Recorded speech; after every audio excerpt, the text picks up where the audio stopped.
TMC వాటర్నైనా reverse పంపించి ఈనాడు మీరు నేనున్నట్టయితే సస్యశ్యామలంగా నీరు ఇచ్చేవాడిని, రెండో పంటకు నీళ్ళు ఇచ్చేవాడిని అని చెప్తున్నారు.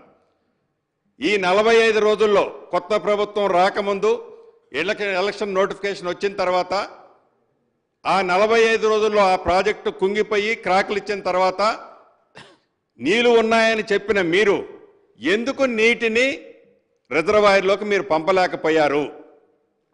అంటే కొత్త ప్రభుత్వం వచ్చిన ఈ 60 రోజులు 70 రోజుల్లో ఈ ప్రభుత్వం మీద పదే పదే మీరు విమర్శలు చేసే పరిస్థితి ఈనాడు మీకు లేదు. మీరు కొత్త ప్రభుత్వానికి సూచనలు ఇవ్వగలుగుతారు. 10 సంవత్సరాల క్రితం ఉన్న ఉమ్మడి ఆంధ్రప్రదేశ్లో ఉన్న ఆనాటి కాంగ్రెస్ ప్రభుత్వంలో ఉన్న అంశాలని పదే పదే ఆనాడు ఉమ్మడి ఆంధ్రప్రదేశ్లో తెలంగాణ రాష్ట్రానికి అన్యాయం జరిగిందని కాబట్టి తెలంగాణ రాష్ట్రం వచ్చిన తర్వాత మనందరం కొత్త జీవితాన్ని ప్రారంభించాం. పద్దాక పాత జీవితంలోకి పోయి ఆనాడు కాంగ్రెస్ పార్టీ ఆనాడు ప్రభుత్వం అన్నదానికంటే ఈ కొత్త ప్రభుత్వంలో మమ్మల్ని విమర్శించే పాయింట్ నాటు అన్న కూడా లేదనేది గౌరవ సభ్యులు మీ ద్వారా గమనించాలనేది నేను తెలియజేసుకుంటున్నా. ఇక ఏదైతే ఈ రిజర్వాయర్లు బ్యారేజీలు ఉన్నాయో అది మేడిగడ్డ కానీ ఇతరత్ర బ్యారేజీలు ఎస్టిమేట్ మీరు ఒకటి చేశారు. ఎస్టిమేట్ చేసిన తర్వాత ఆ estimate cut off wall upstream కానీ downstream cut off wall కానీ ఆనాడు మీరు cut off wall RCC concrete వాల్తో చేశారు. చేసిన దాన్ని వర్క్ మీరు స్పీడ్ కావాలన్నా మీ ఇన్నర్ ఫీలింగ్ ఏంటో నాకు తెలియదు. యుద్ధ ప్రాతిపదిక మీద ఆ డిజైన్ చేంజ్ చేసి ఆ డిజైన్ చేంజ్ చేయటమే ఈనాడు ఆ ప్రాజెక్టులు పట్టిన అధోగతి అనేది ఈ వేదిక ద్వారా మీ ద్వారా వాళ్ళకి తెలియజేస్తున్నాను. నిజంగా ఆ డయాఫ్రమ్ వాల్ కాంక్రీట్ వాల్తో చేసి ఉండి ఉంటే ఆ శాండ్ని పర్ఫెక్ట్గా కాంపాక్ట్ చేసి ఉండి ఉంటే ఈనాడు ఆ రాఫ్ట్ కుంగేది కాదు, ఆ డ్యాము షింక్ అయ్యేది కాదు.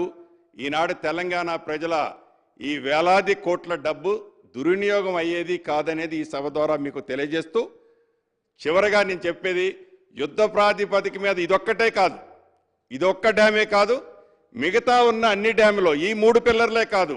ఇందాక ఉత్తమ్ కుమార్ రెడ్డి గారు ఇరిగేషన్ మంత్రి గారు చెప్తున్నట్టు 2వ డ్యామ్లో సీపేజ్ మొదలైంది, 3వ డ్యామ్లో కూడా బుడగలు వస్తున్నాయి.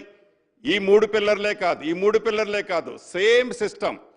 ఈ 3 పిల్లర్లు అన్నది డ్యామ్కి ఒక ఎడ్జ్లో జరిగిన డ్యామేజ్. ఇప్పుడు సెంటర్లో అటుపక్క ఎప్పుడో అడుగున్నర కుంగింది. ఆ అడుగున్నర కుంగిన తర్వాతనే మహారాష్ట్ర సైడ్ అడుగున్నర కుంగిన తర్వాతనే దాని మీద ట్రాఫిక్ని మీరు బంద్ చేశారు. అప్పుడు మీ ప్రభుత్వం చాలా పర్ఫెక్ట్గా ఉంది. ఆనాడే మీరు శ్రద్ధ తీసుకొని ఉంటే మొన్న ఇది డ్యామేజ్ జరిగి ఉండేది కాదు. ఇప్పటికైనా దాన్ని పర్ఫెక్ట్గా కొత్త ప్రభుత్వంలో మేము ఆతృతపడి ఏదో అడావుడి పడి తప్పులు చేయాలనే ఉద్దేశం ఈ ప్రభుత్వానికి లేదు. చిత్తశుద్ధితో గతంలో మీరు చేసిన దాన్ని నిజంగా మీరు ఒప్పుకుంటారా ఒప్పుకోపోతారా అది మీ ఇష్టం.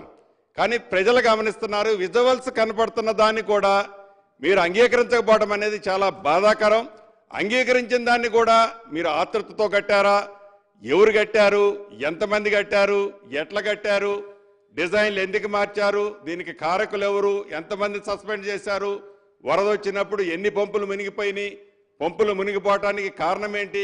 దాని మీద చర్యలు ఏం తీసుకున్నాము అనేది కూడా మనం గమనించాల్సిన అవసరం ఉంది. తప్పకుండా ఈ ప్రభుత్వం చిత్తశుద్ధితో గౌరవ మంత్రి గారు కానీ ముఖ్యమంత్రి గారు కానీ మా ఎల్ఏ మంత్రి గారు కానీ చాలా వివరంగా చెప్పారు. వీటి మీద